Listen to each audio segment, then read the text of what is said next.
ભાવનગરના સિહોર તાલુકાના ભાણગઢ ગામનો મુખ્ય કોઝવે તૂટી જવાથી ગ્રામજનો બોટનો ઉપયોગ કરીને રસ્તો પસાર કરવા મજબૂર છે। ભાણગઢ ગામમાં 500 થી પણ વધુ લોકો વસવાટ કરે છે। ભાણગઢ ગામથી પાળિયાદ જવાના માર્ગ પર આવેલો કોઝવે તૂટી જતા આ પરિસ્થિતિનું સર્જન થયું છે। ગત વર્ષે કોન્ટ્રાક્ટર દ્વારા થોડા અંશે કામ શરૂ કરાયું, પરંતુ બાદમાં આ કામ અધૂરું છોડી દેવાયું। ગામજનોને લાંબા સમયથી બોટનો ઉપયોગ કરીને આ રસ્તો પસાર કરવા મજબૂર થવું પડે છે। આ બાબતે જિલ્લા પંચાયતના માર્ગ મકાનના અધિકારી સાથે વાત કરી ત્યારે તેમણે એવું કહ્યું કે હવે ટૂંક જ સમયમાં 5.5 કરોડના ખર્ચે બ્રિજ બનાવવાની કામગીરી ફરીથી શરૂ કરવામાં આવશે।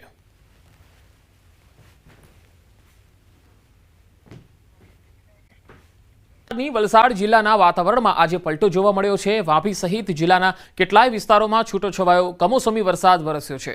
હવામાન વિભાગે પણ જિલ્લામાં વરસાદની આગાહી કરી હતી। સવારથી જ વલસાડ જિલ્લામાં વાદળછાયું વાતાવરણ હતું, જો કે બપોર બાદ વાદળછાયા વાતાવરણ વચ્ચે વાપી અને આસપાસના વિસ્તારોમાં હળવો વરસાદ થયો। વરસાદને પગલે ખેતીના પાકને નુકસાનની ભીતિ પણ છે।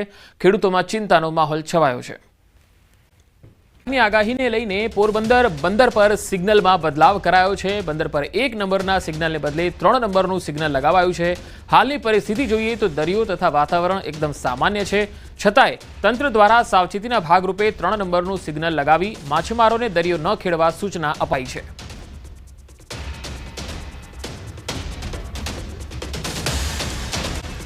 નગરના દરિયામાં કરંટ જોવા મળ્યો। દરિયામાં કરંટ જોવા મળતા જ દરિયાકાંઠે ભયસૂચક સિગ્નલ લગાવી દેવાયું છે। ઘોઘા બંદર પર 3 નંબરનું સિગ્નલ લગાડવામાં આવ્યું છે। આગાહીમાં આગામી 5 દિવસ એવા છે જ્યાં માછીમારોને દરિયો નહીં ખેડવાની સૂચના અપાઈ છે અને અહીંયા વરસાદની પણ સંભાવના વ્યક્ત કરાઈ છે।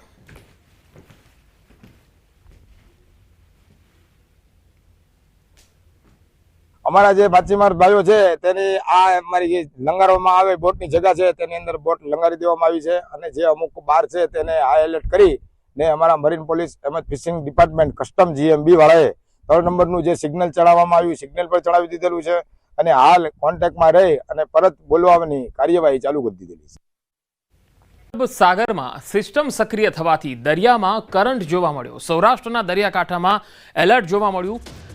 જાફરાબાદ બંદરો પર 3 નંબરનું સિગ્નલ લગાવી દેવાયું છે। માછીમારોને દરિયો નહીં ખેડવાની સૂચના અપાઈ છે। જાફરાબાદ, પીપાવાવ અને ધારા બંદરના દરિયામાં કરંટ જોવા મળી રહ્યો છે અને તેના પગલે એલર્ટના મેસેજ પણ અપાઈ ગયા છે।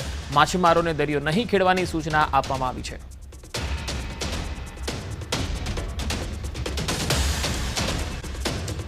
બંદરો પર લાગ્યા ભયસૂચક સિગ્નલ। બેડી અને રોજી બંદર પર લાગ્યા ભયસૂચક સિગ્નલ। માછીમારોને દરિયો ન ખેડવાની સૂચના આપવામાં આવી છે। દરિયા કિનારે અવરજવર પર પ્રતિબંધ મુકાયો છે। દરિયામાં સિસ્ટમ સક્રિય થતા ફૂંકાઈ શકે છે ભારે પવન।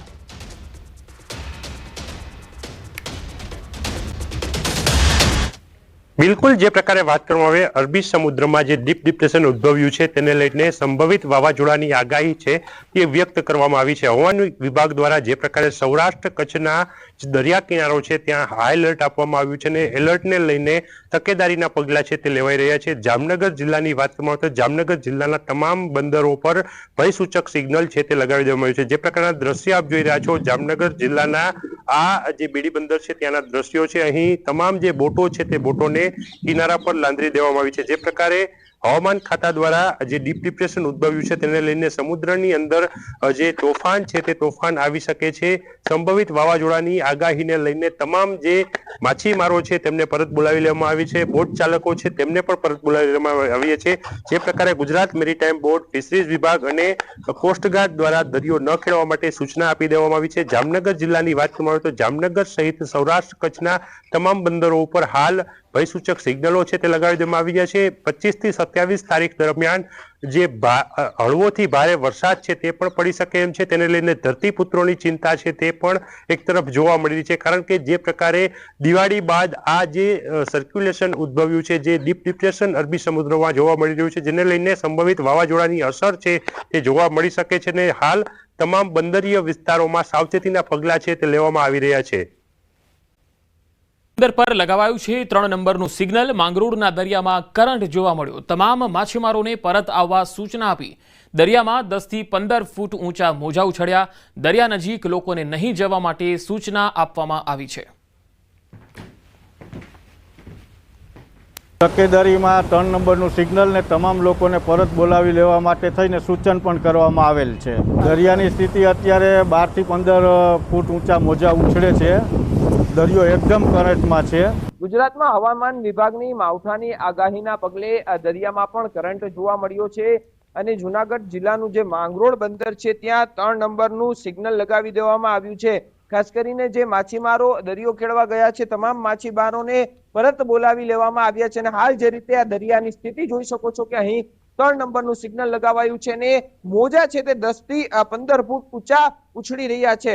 બીજી તરફ જે માછીમારો દરિયામાં ગયા છે તેને પરત આવવા માટેની સૂચના આપી દેવામાં આવી છે. તમામ માછીમારો જે એસોસિએશન છે તેને પણ જાણ કરી દેવામાં આવી છે અને આગળનો મેસેજ છે તે ફિશરીઝ વિભાગ અને જે મેરીટાઈમ બોર્ડ તરફથી ન મળે ત્યાં સુધી દરિયો ખેડવા ન જવાની પણ સૂચના આપવામાં આવી છે. આ તમામ બોટ છે તેને સહી સલામત દરિયા કિનારે છે જે જેટીઓ બનાવવામાં આવી છે ત્યાં લાંગરી દેવામાં આવી છે.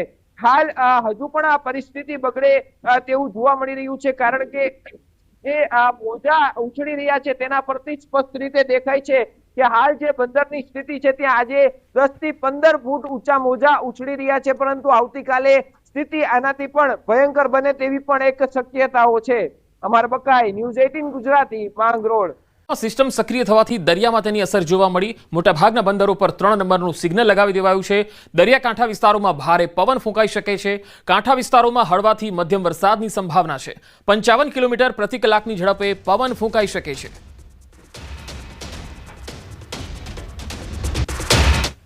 પૂર્વ મધ્ય અરબ સાગરની અંદર સર્જાયેલા ડિપ્રેશનને કારણે વેરાવળ બંદર પર 3 નંબરનું સિગ્નલ લગાવવામાં આવ્યું છે અને અરબી સમુદ્રની અંદર પણ જે ડિપ્રેશન સર્જાયું છે તેમની અસરો હાલ દરિયાની અંદર છે તે જોવા મળી રહી છે. જોઈ શકાય છે જે પ્રમાણે આ અરબી સમુદ્રના દ્રશ્ય છે. ગીર સોમનાથ જિલ્લાના અરબી સમુદ્રની અંદર હળવાથી મધ્યમ મોજા છે તે જોવા મળી રહ્યા છે. તો દરિયાની અંદર હવાનું હળવું દબાણને લઈ અને માછીમારો છે તેઓને માછીમારી ન કરવા માટે સૂચના આપવામાં આવી છે. ખાસ કરીને વેરાવળ બંદરના હાલ મોટાભાગના માછીમારો છે કે જેઓ દરિયાની અંદર માછીમારી કરવા ગયા છે તેઓને જે તે બંદરો ઉપર પોતાની બોટો લાંગરવા માટેની સૂચનાઓ છે તે આપવામાં આવી છે. જો કે આગામી સમયની અંદર હજુ સૌરાષ્ટ્રના દરિયા કિનારા ઉપર ભારેથી મધ્યમ વરસાદ વરસવાની આગાહી પણ હવામાન વિભાગ છે તો કરી રહ્યું છે. તો બીજી તરફ સાગર ખેડૂ અને જે પૃથ્વી પરના ખેડૂ છે તેઓમાં પણ ક્યાંક ને ક્યાંક ચિંતા વ્યાપી છે કારણ કે સાગર ખેડૂઓ માટે આ સિઝનમાં 3જી વખત 3 નંબરનું સિગ્નલ લગાવવામાં આવ્યું છે અને દરિયાની અંદરથી પરત ફરવા માટેની ફરજ પડશે. તો બીજી તરફ જે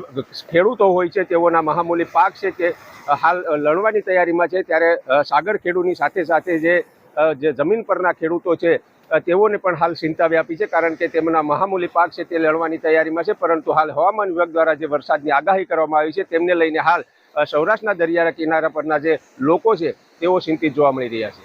ગીર સોમનાથના વાતાવરણમાં પલટો આવ્યો. વેરાવળ, સૂત્રાપાડા અને પ્રાચીમાં વરસાદ પડ્યો છે. ગ્રામીણ વિસ્તારોમાં માવઠું નોંધાયું છે. તો ખાંભા, ઘંટિયા, પ્રાચી, ટીંબી, કાજલી વિસ્તારોમાં વરસાદ. કમોસમી વરસાદથી ખેડૂતોની ચિંતા વધી છે. ગીર સોમનાથના ગ્રામીણ વિસ્તારોમાં વરસાદને પગલે ખેડૂતોની ચિંતા વધી છે. તો સૌરાષ્ટ્ર, દક્ષિણ અને મધ્ય ગુજરાતમાં ભારે વરસાદની આગાહી છે. વાપી, નવસારી અને સુરતમાં ભારે વરસાદની સંભાવના છે. પંચમહાલ, દાહોદમાં છૂટો છવાયો વરસાદ પડશે. તો જામનગર, પોરબંદર, ભાવનગર અને દ્વારકામાં ભારેથી અતિભારે વરસાદની આગાહી છે. આણંદ, ખેડા અને અમદાવાદમાં પણ ઝાપટાની આગાહી છે.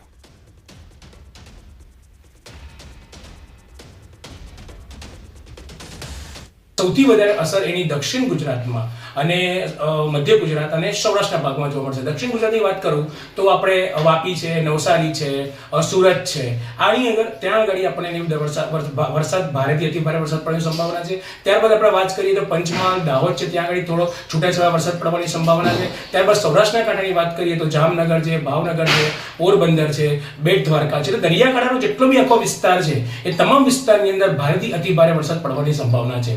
આ તદ ઉપરાંત આપણે વાત કરીએ મધ્ય ગુજરાતની વાત કરીએ તો આણંદ છે, ખેડા છે, અમદાવાદ છે, કપડવંજ છે તે જિલ્લાઓમાં પણ આપણે 27 કે 28 ઓક્ટોબરના રોજ આપણને હળવા ઝાપટા પડવાની સંભાવના છે. તો 27 અને 28 ઓક્ટોબરે મધ્ય ગુજરાતમાં આગાહી છે. પંચમહાલ, ખેડા, દાહોદ, અમદાવાદ અને ગાંધીનગરમાં આગાહી છે. 28 થી 30 ઓક્ટોબરે સૌરાષ્ટ્ર, કચ્છમાં વરસાદની સંભાવના છે. સાબરકાંઠા, બનાસકાંઠા, થરાદમાં હળવો વરસાદ પડશે. પવનની ગતિ વધુ જોવા મળશે. બંગાળની ખાડીમાં પણ એક સિસ્ટમ સક્રિય થવાની છે. 5 નવેમ્બર બાદ પણ વાતાવરણમાં પલટો આવશે. 27 ને 28 ઓક્ટોબરમાં પંચમહાલ, દાહોદ, છોટાઉદેપુર, અમદાવાદ, ખેડા, આપણે ગાંધીનગર અને કપડવંજ ત્યાં આગળ વરસાદ જોવા મળશે. અને 28, 29, 30 ઓક્ટોબરની અંદર આપણને સૌરાષ્ટ્રના દરિયાકાંઠાના વિસ્તારો તે ઉપરાંત કચ્છના થોડા ઘણા અને ઉત્તર ગુજરાતની વાત કરું તો સાબરકાંઠા છે, બનાસકાંઠા છે, થરાદ છે, આ બધાની અંદર આપણે થોડો છૂટોછવાયો વરસાદ જોવા મળશે. એકંદરે 25 ઓક્ટોબરથી 1 નવેમ્બરમાં અમુક જિલ્લાઓમાં આપણને ભારેથી અતિ ભારે વરસાદ જોવા મળશે.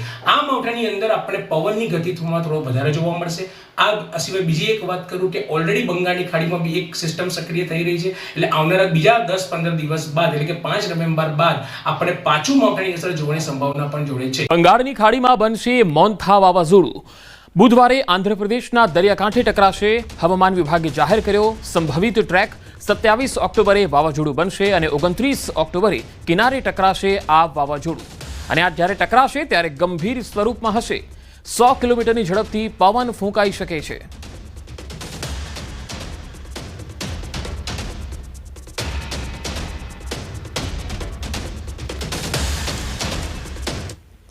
આ માવઠું ખેડૂતોનું નવું વર્ષ બગાડશે. હવામાન નિષ્ણાત ડોક્ટર ચિરાગ શાહે આગાહી કરી છે. આજથી 1 નવેમ્બર સુધી માવઠાની આગાહી છે. અરબ સાગરમાં સાયક્લોનિક સિસ્ટમ સક્રિય થઈ છે. અલગ અલગ જિલ્લામાં ભારેથી અતિ ભારે વરસાદ થશે.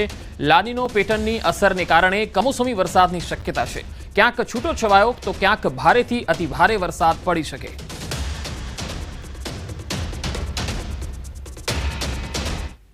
દક્ષિણ ભારતના આરબ સમુદ્રમાં લગભગ 15 દિવસ પહેલા એક સાયક્લોનિક સિસ્ટમ સક્રિય થઈ હતી.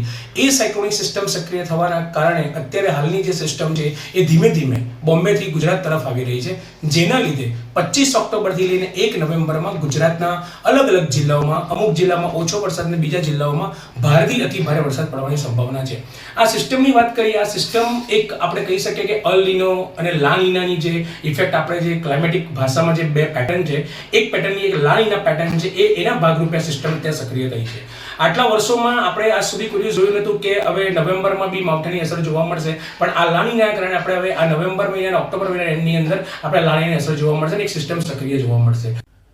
ધાબળા સાથે રેનકોટ પણ તૈયાર રાખજો. શિયાળામાં કમોસમી વરસાદની આગાહી છે.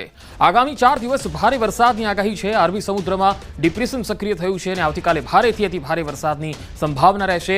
2 દિવસ અમદાવાદમાં ભારે વરસાદની શક્યતા છે. 27 ઓક્ટોબરે ગાંધીનગરમાં ભારે વરસાદની આગાહી છે. તો દક્ષિણ ગુજરાતના પોર્ટ પર 3 નંબરનું સિગ્નલ પણ લગાવાયું છે.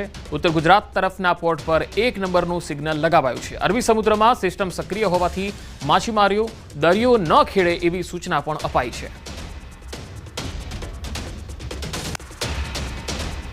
हैवी रेनफॉल वार्निंग के लिए आने वाले 4 दिनों के लिए गुजरात रीजन के लिए हैवी रेनफॉल की वार्निंग है. और सौराष्ट्र के लिए बात करेंगे तो आज के लिए हैवी रेनफॉल की वार्निंग और कल के लिए वेरी हैवी रेनफॉल की वार्निंग. उसके बाद डे 3 और डे 4 के लिए हैवी रेनफॉल की वार्निंग है. और आज के लिए जो डिस्ट्रिक्ट है जहाँ पर हैवी रेनफॉल की वार्निंग है वो डिस्ट्रिक्ट है भरूच, सूरत, नवसारी, वलसाड़, दमन, दादरा नगर हवेली, तापी और डांग डिस्ट्रिक्ट शामिल है. और सौराष्ट्र रीजन के लिए वीर सोमनाथ, अमरेली और भावनगर डिस्ट्रिक्ट शामिल है. और कल के लिए सौराष्ट्र में जहाँ पर वेरी हैवी रेनफॉल की वार्निंग है वो डिस्ट्रिक्ट है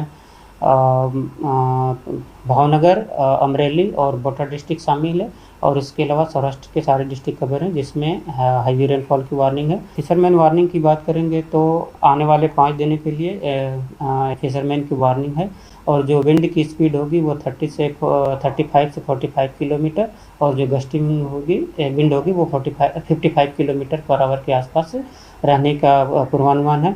और सिग्नल की बात करेंगे तो साउथ गुजरात कोस्ट के लिए LCS 3 सिग्नल है और नॉर्थ गुजरात कोस्ट के लिए DC 1 सिग्नल की वार्निंग है नॉर्थ गुजरात कोस्ट.